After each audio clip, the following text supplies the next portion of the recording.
सोचिए, साल है 2026 और मिडिल ईस्ट एक बड़े युद्ध की आग में जल रहा है। आज हम इसी एक काल्पनिक लेकिन बेहद खतरनाक संकट की एक एक परत को खोलकर देखेंगे। कहानी शुरू होती है 28 फरवरी 2026 की सुबह से, जब ईरान की राजधानी तेहरान एक के बाद एक जोरदार धमाकों की खबरों से दहल उठती है। और लगभग उसी वक्त इजराइल के शहरों में हवाई हमले के सायरन गूंजने लगते हैं।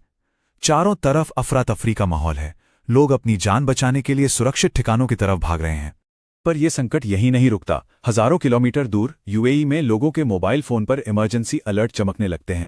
तो सवाल यह है कि मिडिल ईस्ट में आखिर हो क्या रहा है, और क्या ये एक बहुत बड़े युद्ध की शुरुआत है?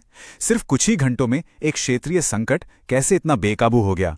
चलिए समझते हैं कि ये सब आखिर कैसे और क्यों हुआ। इस पूरे संकट को समझने के लिए हमें 28 फरवरी की सुबह हुए पहले हमले पर वापस जाना होगा। यहीं से सब कुछ शुरू हुआ। अमेरिका और इजराइल ने मिलकर ईरान पर एक बहुत बड़ा सुनियोजित हमला किया। इस ऑपरेशन को कोड नेम दिया गया ऑपरेशन लायंस रोर। इसकी तैयारी कहा जाता है महीनों से गुप्त रूप से चल रही थी। मकसद बिल्कुल साफ था, ईरान के परमाणु और बैलिस्टिक मिसाइल प्रोग्राम को पूरी तरह से तबाह करना, जिसे वो अपने अस्तित्व के लिए एक बहुत बड़ा खतरा मानते थे। शुरुआती हमलों में तेहरान में सुप्रीम लीडर के दफ्तर के पास के इलाके को निशाना बनाया गया।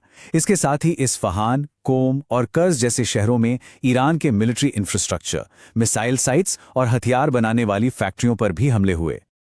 अब बात करते हैं ईरान के जवाब की, जो कि बहुत तेज और बहुत जबरदस्त था। ईरान के रेवोल्यूशनरी गार्ड ने बिल्कुल भी इंतजार नहीं किया। उन्होंने फौरन मिसाइलों और ड्रोन्स की पहली खेप से एक बड़ा जवाबी हमला शुरू कर दिया। और यह हमला सिर्फ इजराइल तक ही सीमित नहीं था। नहीं, ईरान ने खाड़ी के कई देशों को निशाना बनाया। अबू धाबी, दोहा और तो और बहरीन, कतर और यूएई में मौजूद अमेरिकी सैन्य ठिकानों को भी। और बस इसी तरह जो लड़ाई दो देशों के बीच शुरू हुई थी, वो देखते ही देखते एक बड़े क्षेत्रीय संकट में बदल गई, जिसने पूरे रीजन को अपनी चपेट में ले लिया। आप देखिए, सिर्फ एक दिन की ये टाइमलाइन। सुबह हमला होता है, दोपहर तक जवाबी हमला, और शाम होते होते पूरा मध्य पूर्व युद्ध की आग में घिर चुका था। ये वही इमरजेंसी अलर्ट है जो अबू धाबी में रहने वाले लोगों को मिला। यह अलर्ट तब आया जब यूएई ने इस बात की पुष्टि की कि उन पर ईरानी बैलिस्टिक मिसाइलों से खुला हमला हुआ है।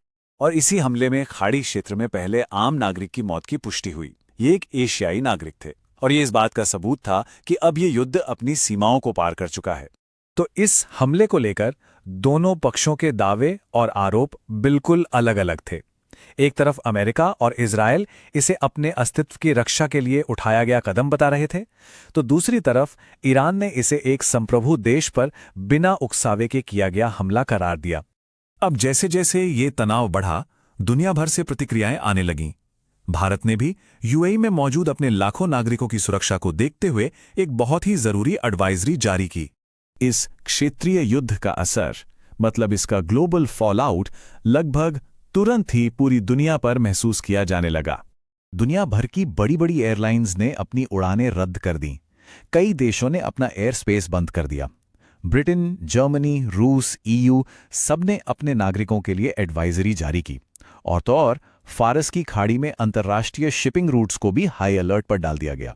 दुनिया भर के नेताओं ने इस बढ़ते तनाव पर बहुत गहरी चिंता जताई। यूरोपियन यूनियन की टॉप डिप्लोमैट ने तो इसे वैश्विक अस्थिरता के लिए एक बड़ा खतरा तक बता दिया। अमेरिका की सीधी भागीदारी, कई देशों पर जवाबी हमले और रूस और ईयू जैसी बड़ी शक्तियों की प्रतिक्रिया, इन सबको देखते हुए अब सबसे बड़ा सवाल यही उठता है, क्या इस आग को फैलने से रोका जा सकता है, या ये तीसरे विश्व युद्ध की शुरुआत है?